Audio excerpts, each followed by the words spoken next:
Alright, update 39, Magicka Nightblade. I have a few takes on this. This is a melee build. I am not confident enough to give you a ranged build just yet.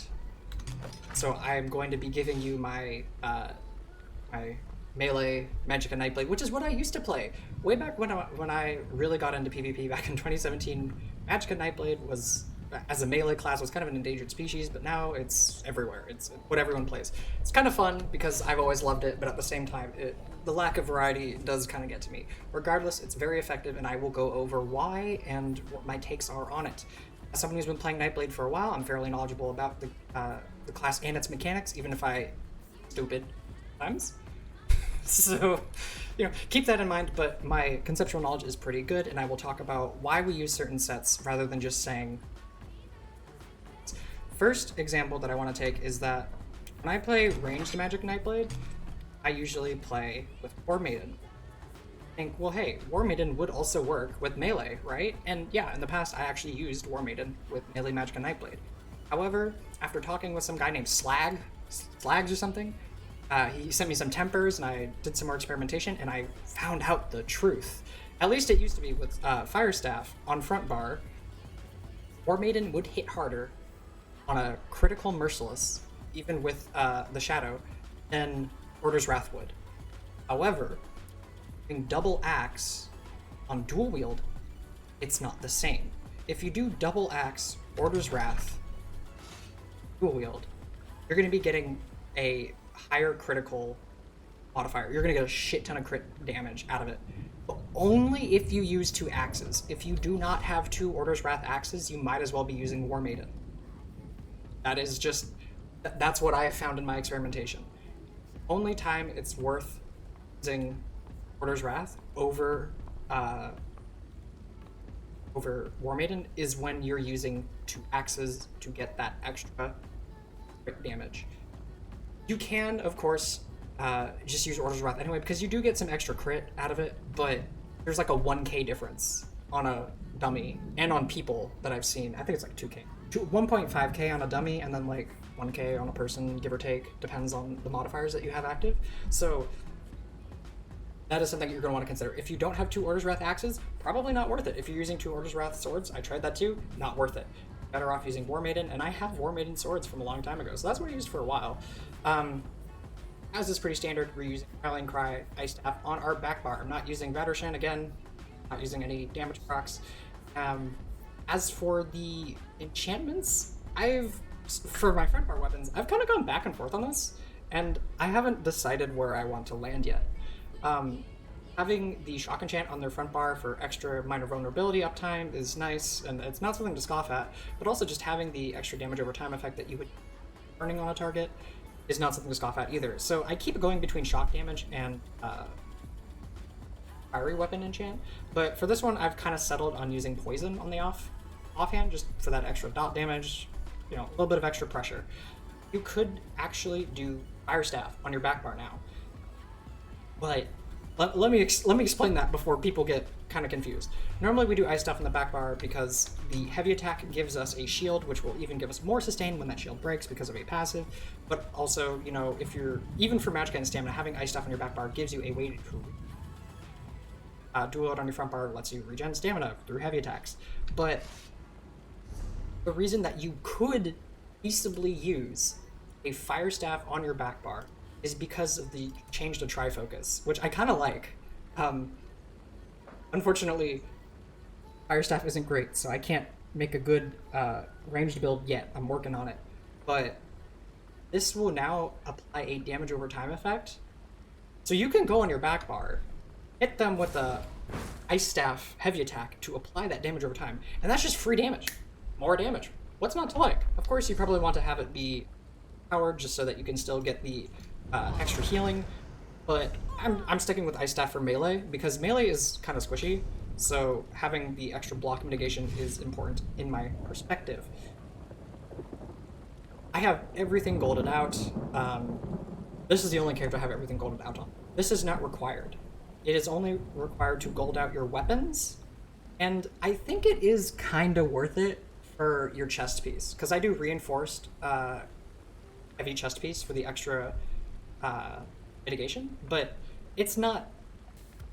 I just think it's worth it. Also, having gold well fitted will mean and sustain, because instead of 4.8%, it's 6%. God, I know that off the top of my head. What am I doing with my life? I've also tried using infused head and pants. I was kind of a little on this. I think, is that my legs? So I have 2 pieces of infused. I've tried doing other pieces, having my chest plate infused, but I like having the extra mitigation from reinforced. So this will give me a little bit of extra max health, which in this meta is required. But it also gives me a little bit of extra damage and off source sustain. Get a little bit of extra damage from 500 Magicka, 500 extra Magicka. It's not that much, so it's not that, but I like it. It's good. Try it out. Tell me what you think. But only use this with like tri-stat. If you're just using a magic glyph, don't worry about this. As for my stats here, I've gone between a lot. I don't know. For melee, I actually like having a little bit more max health because, as I said, melee can be a little squishy. There are ways to alleviate that, such as with Undeath. I know a lot of people play Magicka Nightblade as a vampire. Melee Magicka Nightblade as a vampire kind of makes sense because you're squishy, so having Undeath is nice. But most people play vampire for Mistform, right? But we don't need Mistform because we have Shade. In addition to that, I actually don't think that melee Nightblade needs Shade. Because the fact that you get 15 extra movement speed on your front bar, you can get away with Cloak. Which is stupid, in my opinion, okay? Stam Sork used to be the only class that had easy access to Minor Expedition, and now that Nightblade has it, I feel like that really kind of takes away from Sork, but I can't deny it's effective and it's fun, so whatever. You're also using Concealed because of the passive Concealed gets. It's free damage. It's also a cheaper spammable than using Swallow Soul. Though Swallow Soul will net you more survivability, it is more expensive. It is really annoying to sustain. But I've actually had, like in a duel, I would prefer to use Swallow with a ranged build than I would with a melee build, because a lot of time in a duel, people have like dueling builds, Master Dual Wield, Vaderson Destro, so having that extra healing will prevent me from getting melted. But on a dual wield Magicka Nightblade, holy fuck, I do not have enough healing. It is kind of rough. You have to be a lot more tactical and careful with melee Magicka Nightblade. In fact, I'd say if you're not comfortable with high octane, adrenaline fueled gameplay, don't play melee Magicka Nightblade. Play ranged. Like, for the love of God, play ranged. Do not play melee. You will struggle because you have to be a real sweaty tryhard to get this to work. This is not a class to play when stoned and assume that you'll do well, because you probably won't. Make sure that you have at least 30k health minimum. That is my rule. I'm doing 32k because I feel comfortable with that for melee Magicka Nightblade, and then I have 24k max magic, which adds to my resource pool, but it's also adding to my damage. With War Maiden, that number goes up. Yay, more damage. But you also notice that my health kind of fluctuates a little bit more. So, it all works out. As for my CP, I'm not going to go over my CP. I'm lazy. You guys have eyes. You can read. If you're blind, why are you watching a video? I'm kidding.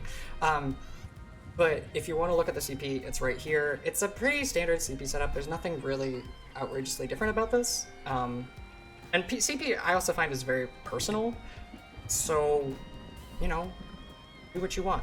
However, one thing I will say is that is probably required for this build is fighting finesse. Because of how we're stacking crit and crit damage, fighting finesse is much more important than a Master of Arms. The other one that does single target damage or whatever. As for defensive, you got Ironclad and Duelist Rebuff. Those are pretty standard for PvP right now, so yeah. Let's go over these skills individually. Merciless Resolve, this is your bread and butter burst ability. Back in the day, when I first started learning to play Magicka Nightblade, I was really bad about using Merciless, which is normal. A lot of people, when they first play Nightblade, they kind of struggle with Merciless because of the light attack weaving. Even though I was doing light attack weaving, I was struggling with Merciless, so I would end up killing people with concealed spam. Concealed is nothing to scoff at. It does a fair bit of damage, but it's a melee skill, that's why it does more damage. But then you also have a damage increase.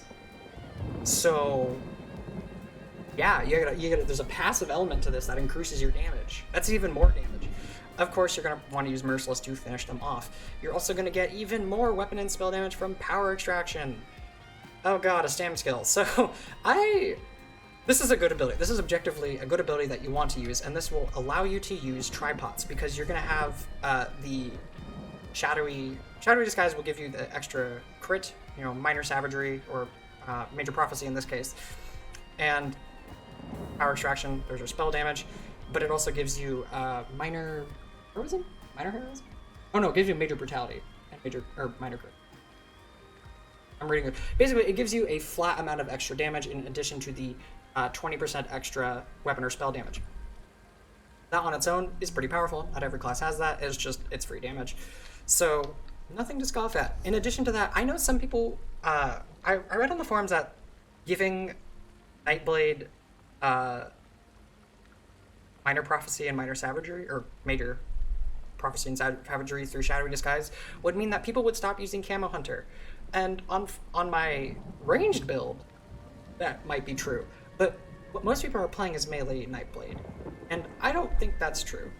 Camo Hunter, I believe, is still very, very useful. Just the passive damage you get from having it on your bar, the ability to pull other Nightblades out of Cloak, and flanking damage you get is just, it's invaluable. You could, if you're in like a duel perhaps, you could swap this out for something else. Like, I don't know, I could do knifing attacks. I can put like Shade here or something. It's like 3 shadow abilities on one bar. Let's make sure there's shadow abilities on other bars. So, I could do something like this. And that would give me 2 shadow abilities on the front bar, 2 shadow abilities on the back bar, which means I have even max health on both bars. I really hate that passive. So that could be something that you do. Or you could do Phantasmal Escape is also a very good option, and this will help you be less squishy. Remember I was saying melee Magicka Nightblade is really squishy? This will help you be not so squishy. I'm playing a Dunmers. I don't really have any extra sustain from my race. I just have damage and a little bit of off resource. So I kind of feel like siphoning attacks is needed sometimes, but because of how cheap Concealed is compared to Swallow, which is what I often use, I can sometimes get away with just having Shade here instead for some extra mobility, extra damage, and extra damage reduction through Minor Maim. I've also tried to do Phantasmal Escape, but the thing about Phantasmal Escape, it only lasts 20 seconds, and it's kind of expensive. Though it will remove snares, it gives you Major Evasion, which is damage reduction, and it will reduce the cost of your dodge roll. I don't find this skill to be that sustainable. And I'm not exactly sure why. I don't think Shade is that much cheaper. Yeah, it's not. It's just, I don't know. I feel like my sustain is really bad with Phantasmal Escape for some reason.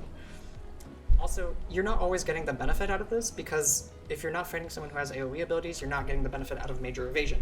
It's still something to consider. It's a good skill. I'm always swapping this out for something. I'm always changing this one spot here. This is your flex spot. For ranged Magicka Nightblade, you don't really have a flex spot. Every ability is important, but for this build, you have a flex spot. Covered all of that. Oh, in cap, front bar. So, in cap. It's in cap. You want in cap.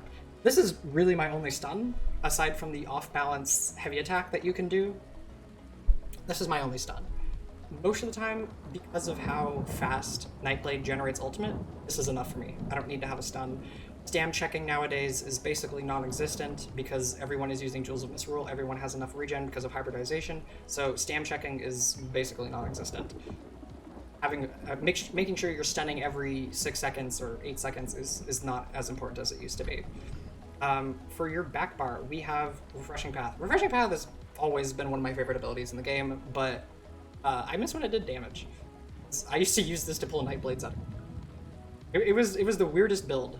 You can find it if you look really far back on my YouTube channel, where I had a build that it was really wonky. This will give you some extra sustain. We'll just drink tripods. Put that up. Let's see what our. That's a nice amount of regen. That's nothing to scoff at. That's quite nice. Also, that's our damage. Whoa. That is probably the minimum amount of regen that I would suggest. Don't have less than this. If you have less than this, you're gonna have a hard time. So keep that in mind.